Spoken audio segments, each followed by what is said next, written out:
The first time Adaora saw the door, she was convinced it was her mind playing tricks on her.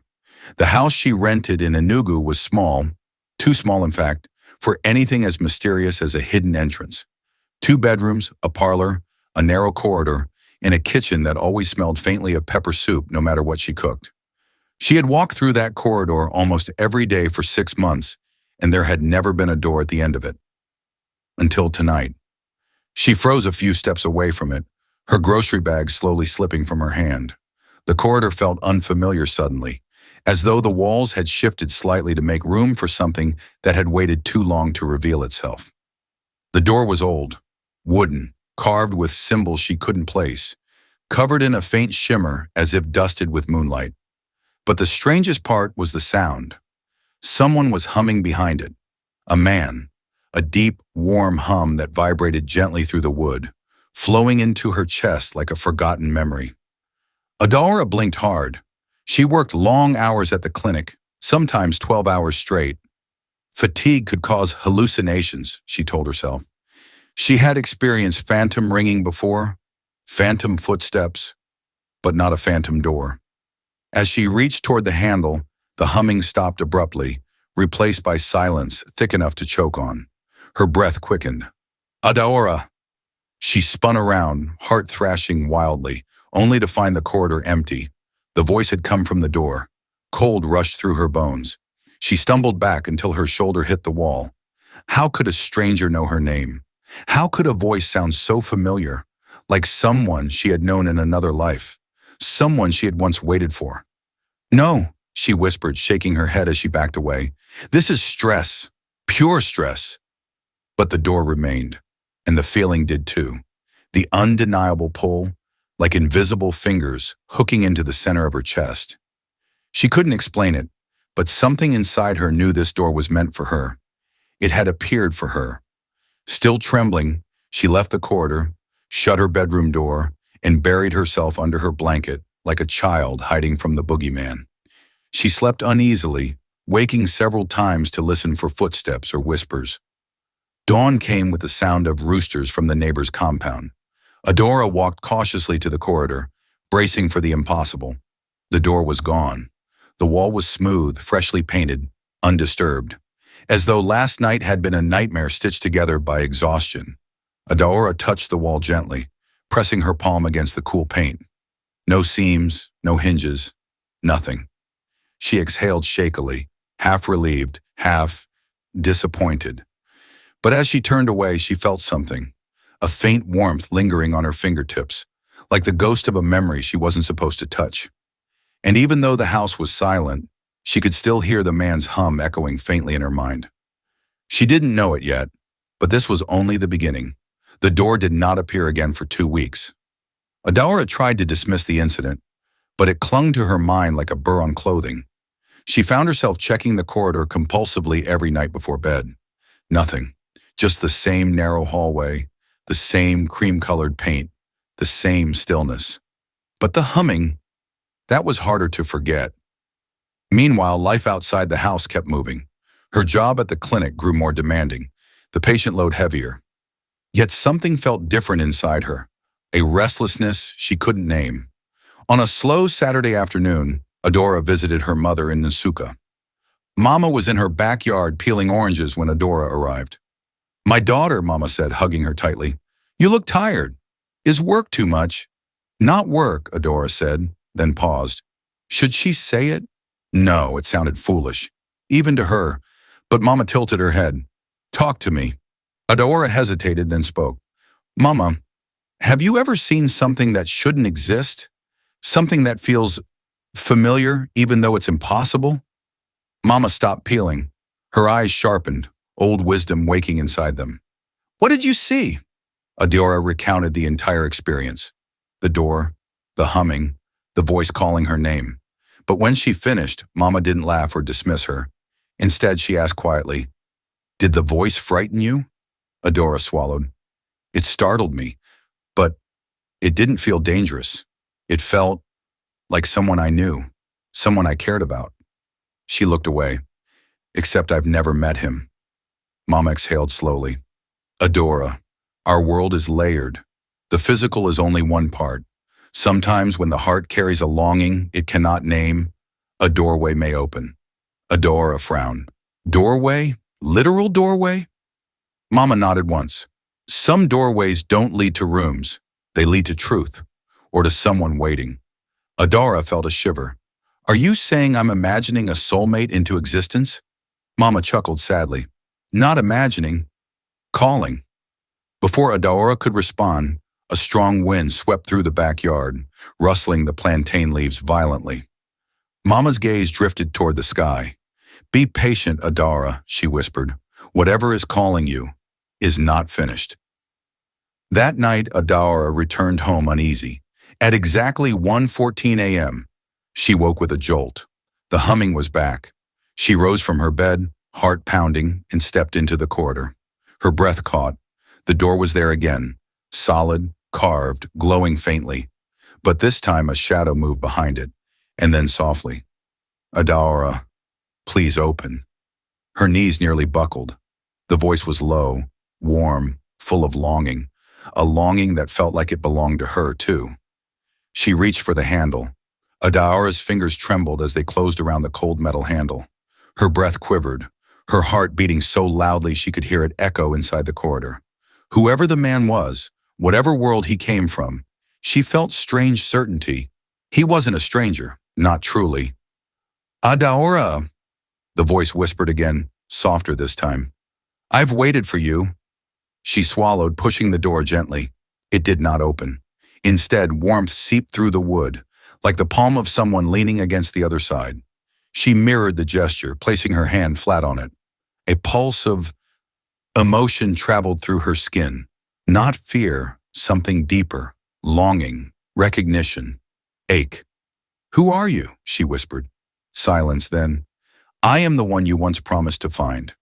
Adora's brow furrowed. Promised? To who? A faint chuckle, warm and sad. To yourself. Her breath hitched. I don't understand. You will. Suddenly the door vibrated lightly like a heartbeat, and a soft gust of wind swept through the corridor. The light around the door brightened, and then, just as quickly, the glow faded. The warmth disappeared. The humming stopped. No! Adaora pressed her hand harder against the wood. Please, don't go! But the door dissolved into mist right under her palm, leaving her touching an ordinary wall again. The loss hit her sharply, leaving her breathless. How could she long for someone she had never met? Yet she felt it, a deep ache as though a part of her had been pulled back through the doorway. The next morning at the clinic, she was visibly distracted. Her colleague, Dr. Tobachukwu, noticed immediately. You look like someone who fought spirits overnight, he joked. She forced a smile. Something like that. During her lunch break, she searched online for explanations. Hallucinations, dimensional anomalies, spiritual encounters. But nothing made sense. Nothing matched what she felt. That evening, as she lay in bed, she whispered into the darkness, Come back. She didn't expect an answer, but she got one. A soft, gentle humming filled her room, not from the corridor, from the mirror. Adaora's breath froze. She stood, moving slowly toward the mirror mounted above her dresser. The reflective surface shimmered subtly, like ripples in water. And then she saw him, a man's silhouette, tall, broad-shouldered, standing in a dimly lit room that looked nothing like hers. His outline flickered like candle flame. Her heart thudded painfully. You? His voice drifted out, clearer than ever. I told you, I will always find a way. Adaora reached toward the mirror. The surface turned warm beneath her fingers. What do you want from me? She whispered. His silhouette leaned closer. Not want, need. The mirror dimmed, and his final words echoed softly. Open the door next time, Adaora. Our time is running out. The glass went dark. Adaora staggered backward, breath shaking. This was no hallucination. This was a connection, and someone, was waiting on the other side. The next day, Adaora couldn't focus on anything. She replayed the scene in the mirror over and over again. The silhouette, the voice, the impossible warmth. She was torn between fear and an inexplicable pull toward the unknown man. That evening, unable to calm her mind, she lit a candle and sat on the floor of her room, legs crossed. Her mother had taught her grounding rituals long ago, though Adaora rarely practiced them. She closed her eyes. "If you can hear me," she whispered into the stillness, "tell me your name." A long silence stretched. She inhaled deeply, then opened her eyes. The door stood in her room, not the corridor, her room. And this time, the carvings on it glowed faintly, as though breathing. Adaora rose slowly. "Are you there?" she whispered. "Yes." The voice was gentle, like wind moving through leaves. "Open." Her hand moved without conscious decision, gripping the handle. She pushed lightly. This time the door opened a little, revealing a sliver of dim golden light. Through the gap she saw his face. Not fully, just his eyes. Deep brown, intense, tender. Eyes that held stories she somehow felt she already knew. She gasped softly. He exhaled shakily, as though seeing her relieved him.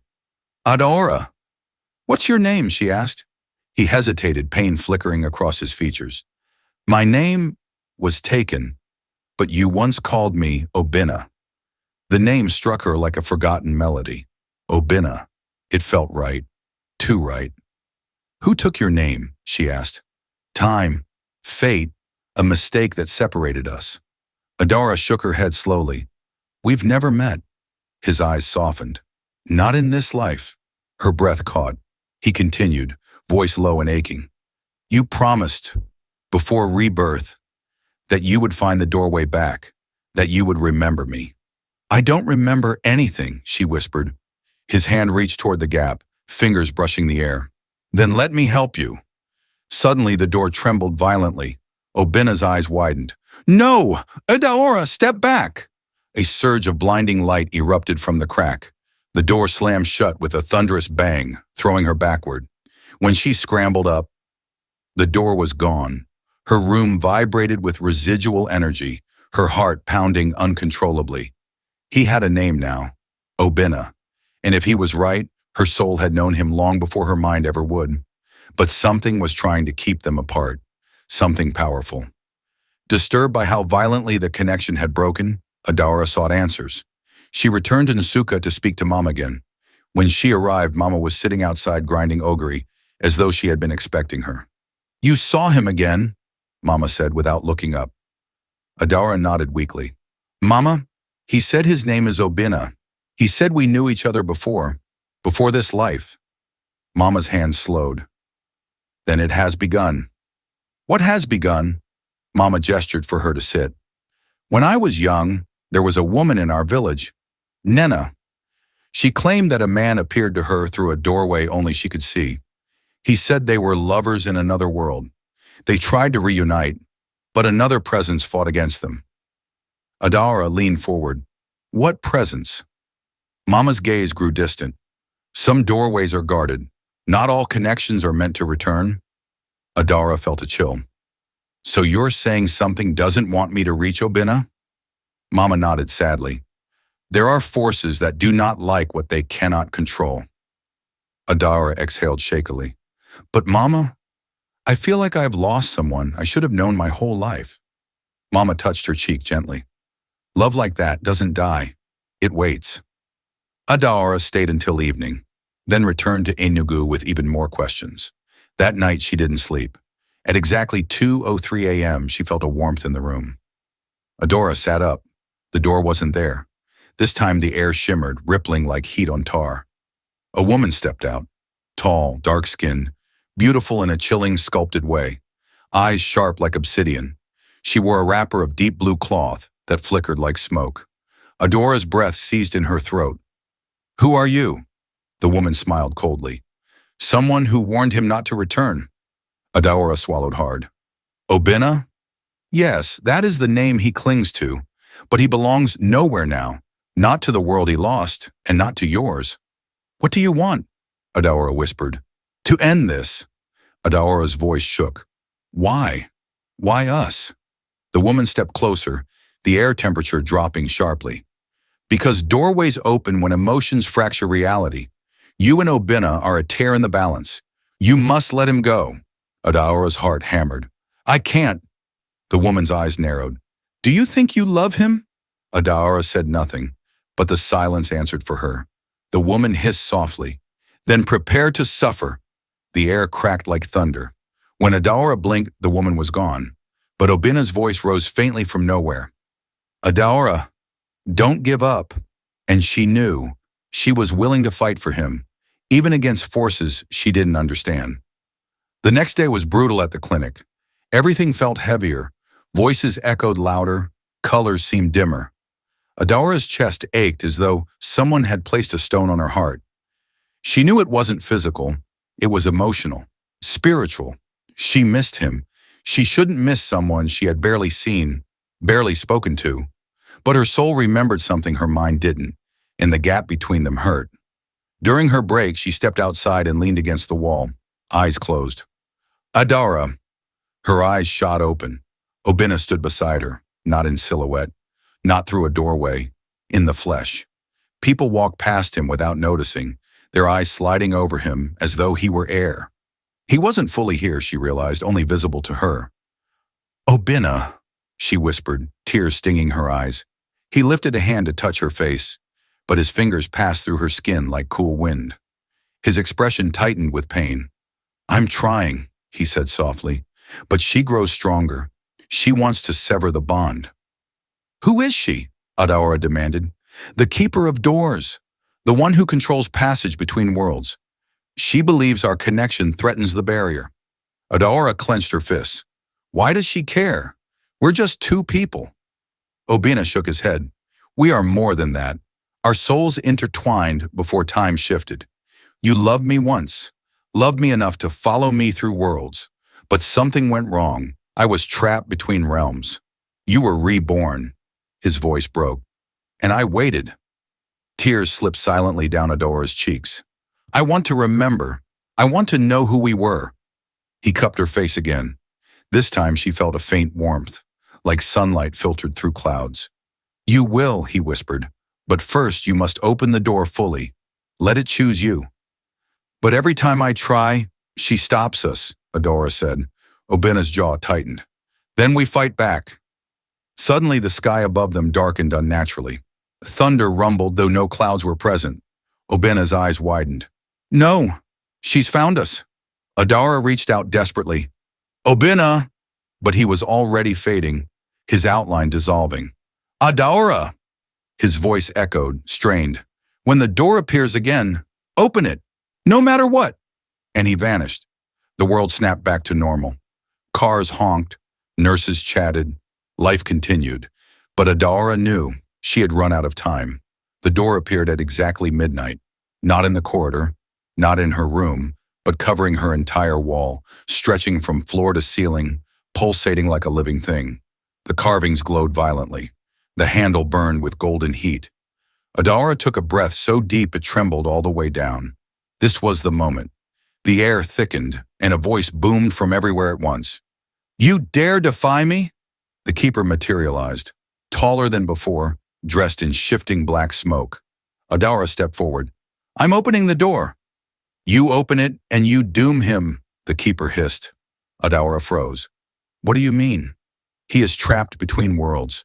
If you open it now, the passage will collapse. He will fall into oblivion. Adaora's heart cracked. Then how do I save him? The keeper's smile was cruel. By letting him go. Forever. A tear slid down Adaora's cheek. I won't. Then you are a fool! The room shook violently. The air split open with lightning. The door glowed brighter, trembling as if straining to hold itself together. Then Obinna's voice filled the room, pained, desperate. Adaora! Open it, please! The keeper roared. He will die! Adaora pressed her palm against the burning door. I'd rather lose him fighting than lose him forever. The door flared with blinding light. The keeper screamed. Adaora pushed the door open, and the world collapsed into white. When the light faded, Adaora found herself standing in a vast, quiet space. Not a room, not a world. A space between. Floating light orbs hovered like stars. The ground shimmered like water but felt solid under her feet. Obinna lay a few meters away, unconscious but breathing. Adaora ran to him. Obinna! His eyes fluttered open. Relief washed over his face. You made it. She held him tightly, feeling his body solid and warm for the first time. We made it. But then the keeper appeared, no longer fierce, no longer towering. She looked tired. You have done what no soul has done for millennia, the keeper said quietly. You chose love over fate, over fear, over the rules binding worlds. Adaora held Obinna protectively. If you want to destroy him, you'll have to go through me. The keeper shook her head. No, you have changed the doorway, and in doing so, you have changed him. Obinna sat up slowly. What does that mean? The keeper stepped closer, her expression strangely gentle. Your souls called each other across lifetimes. You tore a passage open with longing alone. I tried to stop it, not out of cruelty, but fear. When two souls defy the separation of worlds, chaos can follow. Adaora swallowed. And now? Now the doorway stands permanently open. The keeper gestured around them. This place belongs to both of you. Obinna looked at Adaora, emotion softening his eyes. A world between worlds. A deeper place, the keeper said, built from love, strong enough to bend reality. Adaora felt her chest tighten with overwhelming emotion. But what happens to us? Do we stay here? That is your choice, the keeper said. Obinna turned to Adaora, taking her hands in his. I want to live with you, wherever that is. Adaora exhaled shakily. I want that too. The keeper nodded once. Then stepped through. A new door appeared. Simple, wooden, peaceful. Adaora and Obinna walked toward it hand in hand. As they passed through, the keeper whispered, May your doorway always lead you to each other. The door closed behind them, and they stepped into a new life, together, a doorway to something deeper.